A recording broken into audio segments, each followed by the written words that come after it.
So it cut off at it didn't matter whether it was like a white environment or a black environment or whatever the environment. Typically, socially, I did not fit in. Um, I just was somewhere different. But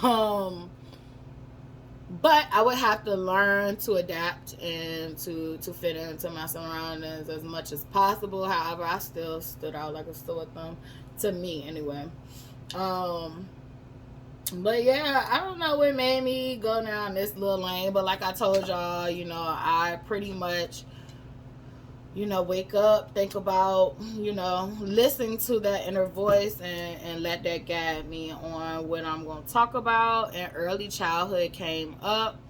I do have good experiences of early childhood.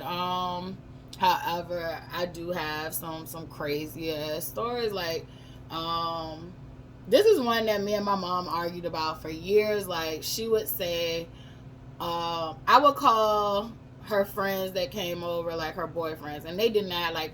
I did not see a revolving door of men, thank God, coming throughout my mom's house. However, I would say, like, at this time period, it was this guy, and at this time period, it was that guy. And I did not grow up with calling these niggas uncles. I don't judge nobody who did. I don't like it, but yeah, I didn't grow up with that. We just called them by their names, and I thought they were her boyfriends, right? But in her eyes, she felt like they were her play toys, and like a child can't fucking conceptualize that. So I would say this: if you are a parent and you are bringing men or women around your kids, like, be mindful of who you bring around your kids, because that shit imprints on your kids, and your kids remember those people.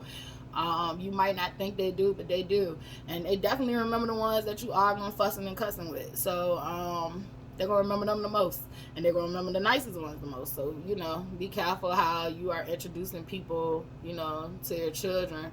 Because we argued about that back and forth. And then it just got to a point that it was like, Mom, like, what difference do it make what the fuck they was? Like, they disrupted the peace in the house. Like, all you both disrupted the peace in the house at multiple different times. And that's where I would say I grew up with domestic violence in the house all the time. Like, I grew up that you step outside, you see a fight. Like, you just didn't know the day. Whatever day it was, it could happen. So, like, with my mom, she had one boyfriend. He was crazy as a motherfucker. Like, he was crazy. People used to even say, like, oh, you deal with him, like, you crazy, like, just because she dealt with him. But he was crazy. He was always loud. He was just, ugh. I used to hate when he came. And it just was always something. Like, I just remember, like, man, my mom used to, like, bleach his clothes. She would set his clothes on fire. I remember one time, I think she did that shit. Like, she set his clothes on fire, and that was, like, all he had left. And I'm smiling. I'm laughing now because at that time period, I could not laugh or smile. Like, I cried. But I do remember, like, it was, like, hoes being punched in the wall, like, fights. Like, my mom would fight her men. But I remember one particular argument they got in. I think she did something to him, and he probably did something to her first, but she did something to retaliate, and he ended up losing control, and he had thrown my mom into this. It was like this little. It wasn't like a china cabinet, but it was like one of those small ones that you put like in the corner of your house, and you put like china stuff in it, or you could have like porcelain plates or porcelain figures in it. It was like some antique type stuff, and it had a glass to it, but you could open it, and it wasn't real high. It was like a corner piece. And but I think at the time, like, she had it up against the wall upstairs, and he had pushed her into that. I think the glass broke, and he was on top of her, and I just saw the rage in his eyes, and I just remember begging him, and this is once again very young age, like, begging him, like, don't kill my mom, like, she the only mom I got. Like, so I went through a lot of traumatizing stuff as a kid that I wasn't allowed to view as traumatizing. It was like, this shit happened, get over it. Like my mom mentality kind of was like, I've been through worse. Like, you get over it. Like, and so I never got to see these things as, I never got to see them for what they were. Like, it was like, of course, I immediately felt this fear, all these emotions and stuff like that, but I never got to process it or feel safe about, this is what it was, this should not be happening. And, like, by me being constantly told that, I need to pull myself up by the bootstrap and get over it, it started to become my norm. I'm like, this is normal. Like, this is how it is. Like, and I think you do a disservice by telling people, like, well, I had it worse and it's other people that got it worse. Yeah, you might have it worse and other people got it worse, but when you do that, you're not validating that person's experience. And basically what you're telling them is, this shit is normal and this is how it's supposed to be, and it's not. So anybody who needed to hear that today, like, just be mindful about that. Like, cause a lot of stuff that people are going through, and it might not even be that extreme. But just validate people's experience. It takes 1 second to be like, yes, I understand you feel that way. Like, or I understand this happened and it affected you this way, because you cannot tell other people how to feel about stuff. So, yeah, I don't know. Once again, I don't know who that's for, but take it if it's for you. If it ain't, share it with somebody that it is. But I've seen a lot growing up. That same boyfriend, I remember a time where, like, my brother was in town. He had to come stay with my mom. And, like, my brother, he always, like, floated around. But when I was little, I was crazy about him. I remember one time my mom put him out, and I was just like, let Dooney in. I was very young at that age, like probably like 3 or 4, and I was like, let Dooney in, and like, she would not let him in the house because she gave him a curfew. He was a grown man by that time, but she still gave him a curfew because she didn't want him in the streets. And that's one thing I can say about my mom. Like, she raised us. Like, she did not play about, us not respecting rules and all that stuff. Like, she raised us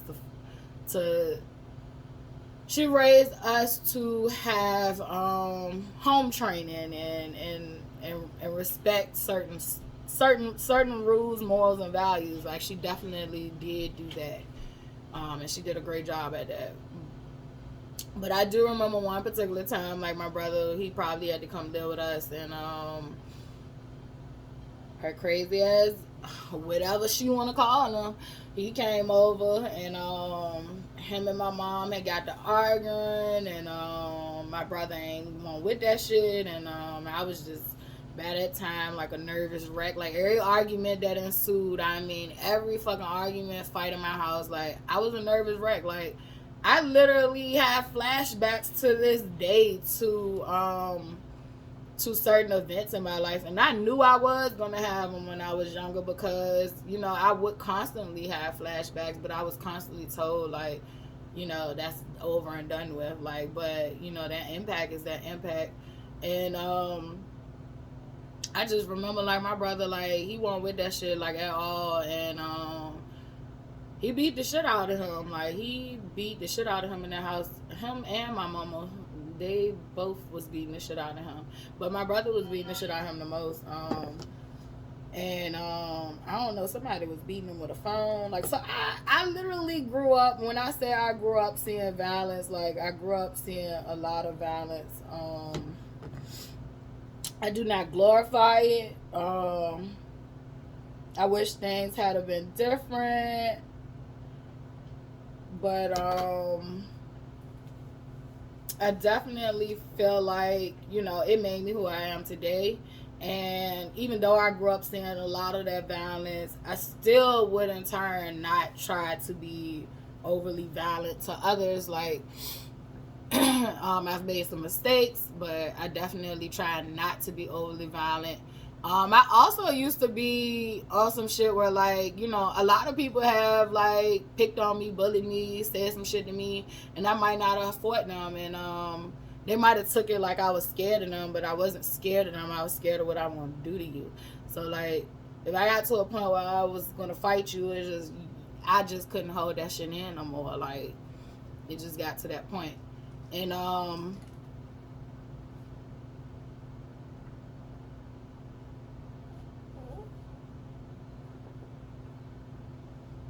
what you want, Stas?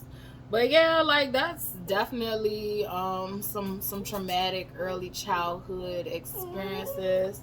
I've even had traumatic childhood experiences from like my siblings. Like my sister was a wild one. But what we would soon find out is that like we would later find out is that she struggled for mental health herself. And I think had she probably gotten the right help, you know, she would have been more grounded in life. Um, but yeah, my sister had called the child protective service on my mom before. Like, she tried to get us taken away from my mom even before she did that. I remember one time I was at her house and she was with her friends, and like I don't know if my mom knew, but like my sister was struggling with like substance abuse at that time, and be quiet, girl. Use your inside voice. And stop doing that dog like that. That's why she fucking barking at you. Charlotte over here taking pictures of her to post on social media. Don't do her like that. She look greasy right now. But she look way more than greasy.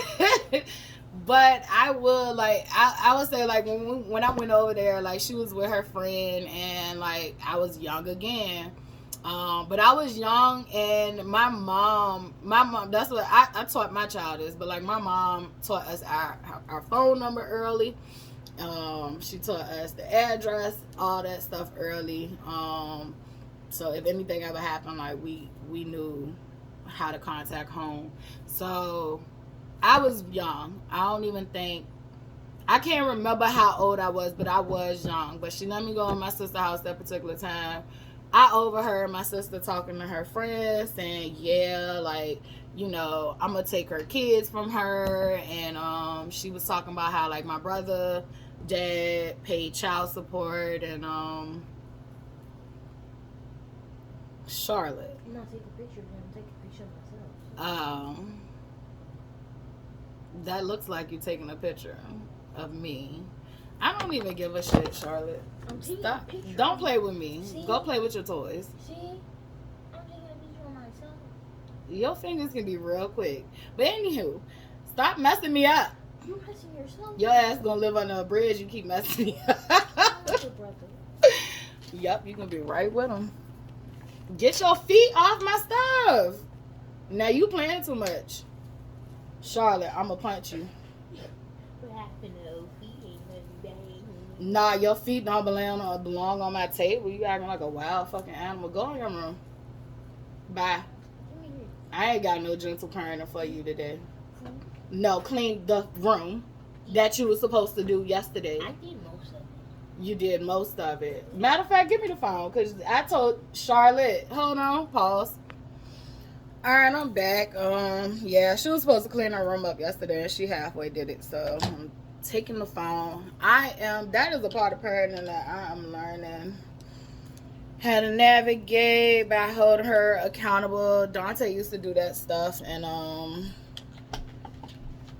don't know, it's like with the cleaning part, like I don't really like force her. Like I want her to do it, but I hate having to tell her over and over again, clean up.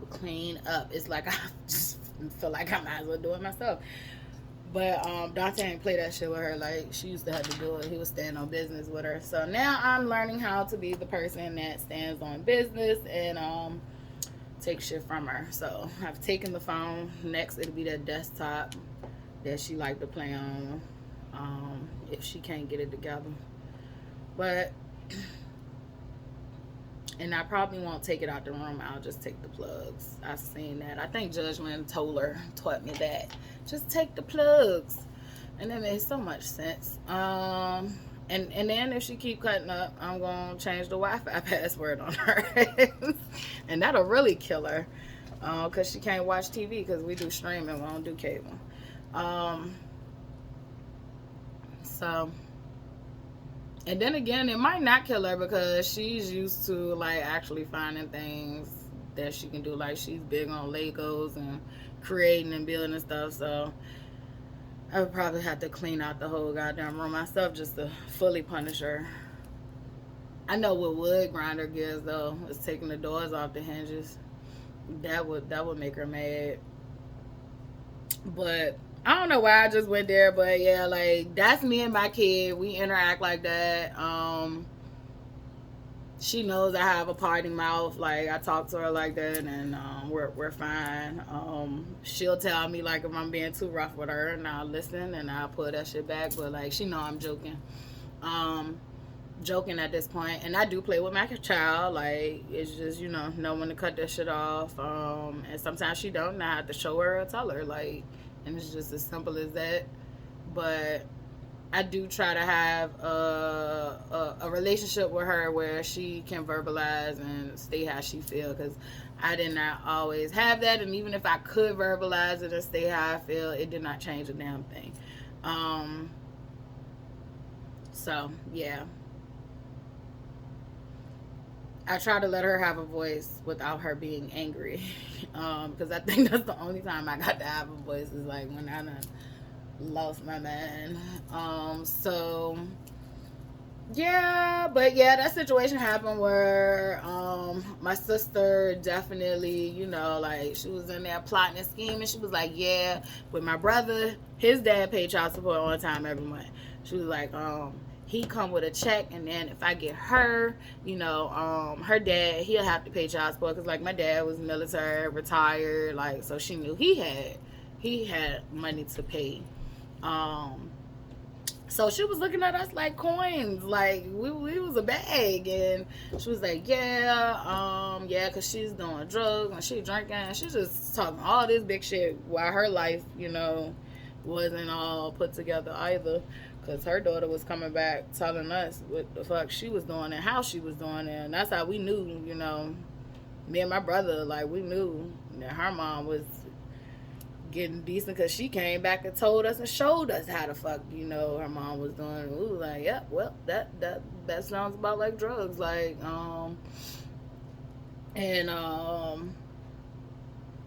so... And that's another thing. At a very young age, I had too much knowledge of a lot of different things going on, and then my mom did not teach me. It's just being in certain areas and environments, you pick up quick and you learn shit. Like, so, but yeah, like that happened. I've actually had a situation where Child Protective Service came to the school, and they called us in. That was embarrassing, but I mean, I felt like the teachers and the staff knew what was going on. The students didn't know, but at the same token, it still was embarrassing, because it's like, these people know that Child Protective Service is involved, and I feel like regardless of what I went through in life, it would have fucked me up to take me from my mom. Like, to take me away from my mom would have fucked me up. So I am thanking God that I was not in one of those situations where I was taken from my mom. And yeah, my mom made mistakes, but at the same token, she ain't make that many mistakes that I should have been taken from her. And then y'all take people kids, and then y'all put them in a system that's more fucked up than the parents. So, like, there are some situations where it is warranted for kids to be removed, and then there are some situations where you might want to introduce like parenting classes in an environment of support for women or men who are facing getting their kids taken. Now, there are situations where you need to take these kids. I'm not saying that, but I'm just saying that there are some situations where y'all are taking people kids and y'all putting them in worse harm than than keeping them there. And then there's some situations where y'all taking people kids and giving them back to the wrong goddamn people that you took them from in the beginning. So like, that's a delicate dance and balance that I never ever. I was traumatized from that, so I'm gonna say that's my bias. Like, I do have biases in life that I'm not, the best person to be on that topic, because that traumatized me, having them come in there like talking to me about my home life and all that stuff. And the only thing I could think of that my mom had a problem with was drinking. Like, I felt like everything was good until she was drinking.